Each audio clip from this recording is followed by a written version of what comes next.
So I've had this bike for over a year now, and I've always thought of it as the Goldilocks bike of the Ducati Superbike range. For those of you who have forgotten the Goldilocks and the Three Bears story, let me recap that. One of the bears had porridge that was too hot, the other one had it too cold, and there was that one in the middle that had it just right. The Ducati 899 Panigale is that just right Goldilocks motorcycle. And that's how I've always thought of it for over a year now. To me, this 959 version, the update, is like, I've got the Mona Lisa right now under me, and this is someone drawing a moustache on the Mona Lisa or putting glasses on it. Might seem like a good idea at the time because you've had it for a while now, it's time for an update, and all manufacturers have got to update their stuff. You can't just keep dishing out the same design over and over again, unless you're Porsche 911, in which case you do, and for some reason you keep selling them. I don't know, I can't explain that. But that's how I see it. Someone has just drawn a moustache on the Mona Lisa with this exhaust system. So the Ducati 899 Panigale is no more. They've stopped building them. There's still some in dealerships around the country and around the world, I'm sure, until they're sold out. They're now making the 959 Panigale. So that means 2014 and 2015, it's only been a 2-year lifespan of this particular bike, which off the top of my head is the shortest lifespan of any Ducati superbike. And we have governments and rules and regulations to blame for it. But before I dive further into that, what are my thoughts on the 959 Panigale? Obviously I haven't ridden one because it's only just been released, and VIP and magazine testers and people of that nature are the only ones that have been able to twist their wrist into it. So I've just looked at the spec sheet and looked at photos.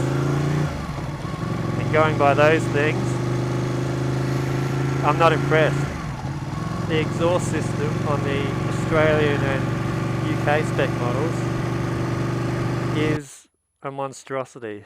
They've messed up the glorious lines that you've heard me bang on about in previous videos, and you've heard me bang on about how much I love listening to it. I mean, the side exhaust pipes, one either side from each cylinder, lining up perfectly with my ears and giving me this glorious soundtrack as I trundle off down the road, and everyone else who gets to hear it on the footpath and in their cars, is all but over on the 959.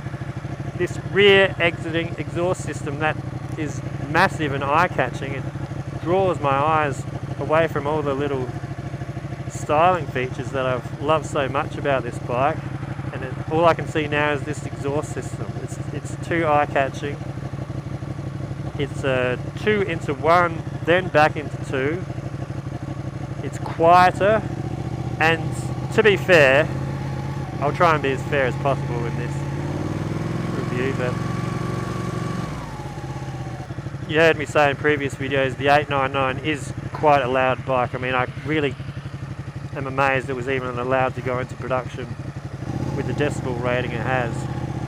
And obviously people in positions of power have obviously thought the same, and they've pegged the sound back. Apparently this 959 is quite a bit quieter,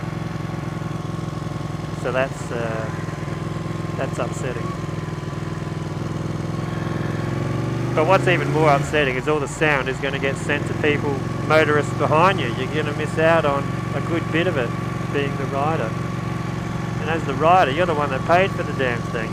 You want the soundtrack. Well, maybe you don't, but I certainly did and do. I love the soundtrack. It's crazy good. So that's all Red Rover all over for the European and Australian people. American people, guess what? You still get your side pipes. All your freedoms and whatever else are firmly intact apparently. And so you'll get a louder bike, you'll get the side pipes, and it'll be like virtually nothing's changed. There are other changes though, once I've get over this little rant about the exhaust system.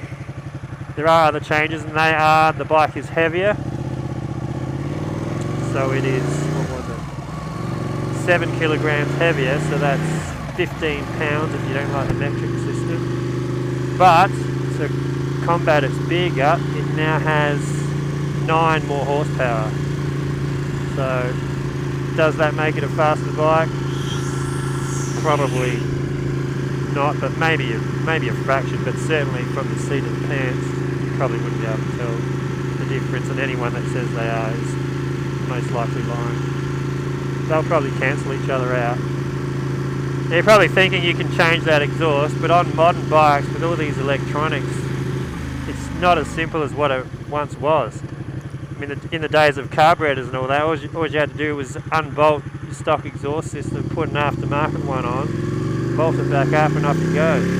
Nowadays you've got sensors, you've got computer mappings, all sorts of things that need to be adjusted. If you've ordered a 959, I still wouldn't freak out. I mean, all the things I've mentioned, they're reversible. You can get the US spec exhaust system or an aftermarket one, I'm sure. It will cost a bunch, but it depends on how dedicated you are. And remap your computer and get the fairing, the US spec fairing to accept the side exhaust and that sort of business. But for the people like me that like their bikes 100% factory original and all the rest of it, it's a bit of a conundrum.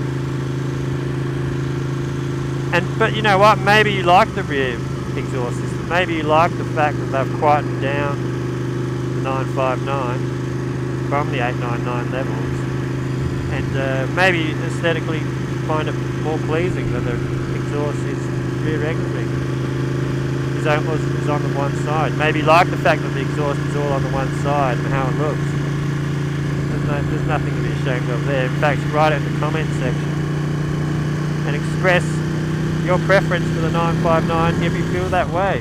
Let me know. Let us all know.